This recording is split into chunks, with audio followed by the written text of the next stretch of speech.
Aline et Linda Savard sont des jumelles identiques. Toutes deux sont porteuses du gène BRCA pour Breast Cancer, le même que celui de l'actrice américaine Angelina Jolie. L'une est en santé et n'a jamais eu de cancer, alors que l'autre a eu son cancer en 1999 et est actuellement en rechute. On est sortis du bureau en état de choc. En état de choc et en pleurant. Tout le monde pleurait. Pas un autre. Pas un autre cancer, oui, c'est ça. Puis je m'étais dit, ben là, t'es encore moi. T'es encore réel. Dans l'auto, j'ai dit ça. J'ai dit, on est venus au monde ensemble, je veux mourir avec toi. Je veux pas. Je suis pas capable de passer à travers ça. Puis encore, ça me rend émotive parce que je sais qu'un jour, ça va arriver. L'une des deux va partir avant. Aline et Linda Savard sont des jumelles identiques. Aline a eu un premier cancer en 1999, un cancer du sein qui a nécessité une mastectomie. Actuellement, elle est en récidive d'un cancer de l'endomètre. Là, je suis plus dans l'acceptation. L'acceptation, tranquillement. Je me dis, c'est pas vrai, je vais me faire abattre comme ça par des statistiques, parce que le médecin me donnait 4-5 ans à vivre. C'est le docteur Paul Bessette, gynéco-oncologue, qui a annoncé à Aline la nouvelle de sa récidive. Mais il faut remonter en 2005 pour comprendre l'origine des cancers d'Aline. J'avais demandé la consultation génétique et elles m'ont dit, et j'avais vu aussi dans le dossier, qu'il y avait eu confirmation qu'il y avait bel et bien une atteinte des mutations au niveau du BRCA2, qui est un des gènes qui prédispose au cancer du sein et de l'ovaire. BRCA, c'est les gènes pour breast cancer, cancer du sein, il y a le 1 et le 2. Ce sont des gènes, en fin de compte, dont leur fonction, c'est de réparer l'ADN. Et si on n'est pas bien capable de réparer son ADN, au fil du temps, les cellules vont acquérir de nouvelles mutations, ils vont comme se dérégler. C'est comme si les instructions se dérèglent au fil du temps. Et là, elles vont acquérir un comportement anormal qui est celui du cancer, où ces cellules-là se mettent à se multiplier puis à envahir d'autres tissus, comme par exemple envoyer des métastases. Vous vous rappelez sûrement de l'effet médiatique provoqué par le cas Angelina Jolie. Une double mastectomie, l'ablation des deux seins par mesure préventive. L'actrice américaine avait décidé de procéder à une mastectomie préventive parce qu'elle est porteuse du gène BRCA1. Quant aux jumelles, elles sont porteuses du BRCA2 et Aline a développé le gène. Si l'anomalie justement est BRCA1, le risque est de 70 %. Donc, il y a 30 % de probabilité qu'on ne développera jamais de cancer du sein. Pour le cancer de l'ovaire, c'est autour de 40 % si l'anomalie est dans le gène BRCA1. Si on est affecté du gène BRCA2, les risques sont plus faibles, donc plutôt 40 % de risque de développer un cancer du sein et 10 % de risque de développer un cancer de l'ovaire. Pour sa part, Aline a repoussé le moment de subir une hystérectomie. Elle ne se sentait pas prête pour cette chirurgie, mais elle a trop attendu. Dans ces cas-là, ce qu'on va suggérer, c'est une hystérectomie, enlever l'utérus, les trompes, les ovaires, pour justement éviter que les gens fassent des cancers des ovaires. Puis cette façon de faire-là est très efficace. Et on va les enlever puis on va les faire analyser aussi. Je l'avais proposé à Linda. Hein? Linda, c'est celle qui n'a pas fait de cancer du sein, alors qu'Aline avait fait un cancer du sein. Et spontanément, Linda a dit « Moi, je veux être opérée ».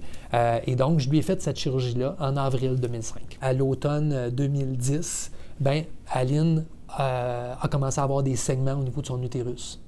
Donc là, je dis, on va faire une biopsie, hein, rentrer une petite paille à l'intérieur de l'utérus, qui ressemble à une petite paille pour aspirer des cellules. Et là, on a démontré qu'il y avait comme de l'hyperplasie. L'hyperplasie, c'est comme un genre de précancer sévère. Et donc, on lui a proposé à ce moment-là une hystérectomie. Et à l'hystérectomie, il y avait déjà du cancer dans l'utérus. Et puis, ce qui est arrivé, c'est que récemment, elle a eu encore des saignements. Et là, il y avait une récidive au niveau du vagin, puis on a fait des tests, et il y avait vraiment des tumeurs dans l'abdomen, à distance. Donc là, on a dû commencer de la chimiothérapie pour Aline, malheureusement. Ce qu'on peut faire, c'est réussir à prolonger la vie avec les traitements, mais on ne réussira pas malheureusement à la guérir.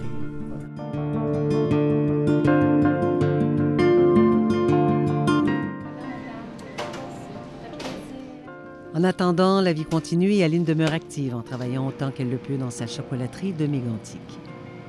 En septembre 2013, elle a loué un nouveau local face à l'église puisque sa première chocolaterie se situait dans la zone sinistrée. Elle a donc reconstruit son entreprise en même temps qu'elle a dû composer avec chirurgie et cancer. Ça donne un sens à ma vie. Les gens m'encouragent. me voient, j'ai beaucoup d'encouragement, des courriels qui arrivent de partout. Puis, ah, on est avec toi, Aline. Puis, je la suis connue beaucoup, fait que on vit ça ensemble.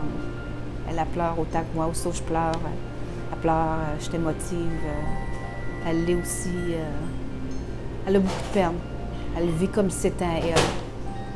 Oui, on est inséparables. Moi, je le suis inséparable, en tout cas, avec elle. Oui, oui, elle aussi. Elle, c'est parce qu'elle démonte moins. Mais elle est inséparable. Oui, on est jumelles. Deux jumelles identiques dont l'une porte encore des traces de cancer alors qu'il n'en est rien pour l'autre. Vous voyez, ça illustre bien le fait que même si vous avez la prédisposition génétique, c'est pour ça qu'on utilise le terme prédisposition. Ça ne veut pas dire que c'est automatique que vous allez développer un cancer parce que vous avez ça. Et deux personnes, puis là, vous donnez un exemple de jumelles identiques, ce sont, au point de vue génétique, elles sont identiques, mais elles n'auront pas la même expérience de vie, même si elles ont la même base génétique. Je pense que la population générale, il faut surtout qu'ils soient attentifs justement à un nombre de cas inhabituels de cancer du sein ou une association de cancer du sein et de l'ovaire au sein d'une même famille. Puis quand on parle d'une famille, on ne parle pas nécessairement de juste vos frères et sœurs, on parle de 3 générations. Donc, ça peut être vous, ça peut être vos neveux et nièces, puis ça peut être vos oncles et tantes. Et si vous regardez l'ensemble de cette grande famille-là, si vous retrouvez un nombre important de cancers du sein et ou de l'ovaire combinés ensemble, et surtout des âges précoces de cancer, ça devrait être une motivation pour demander d'être évalué. Qu'est-ce qu'on dit, Dr Bessette, à quelqu'un qui peut-être en fin de vie, peut-être pas, mais dont les chances sont plus diminuées? Qu'est-ce que vous avez dit à Aline? La vérité. Toujours la vérité. Oui. Puis ça, c'est déjà bien assez quant à moi. En amenant sa sœur Linda dans le bureau du Dr Bessette en 2005, Aline a en quelque sorte sauvé la vie de sa sœur. Chapeau à Aline pour ce qu'elle a fait pour que Linda évite un cancer. Puis chapeau à Linda parce qu'elle supporte sa sœur depuis des années. Puis elle est toujours là pour elle. Puis c'est beau. C'est ça la vie. Puis c'est ça au cœur de la vie.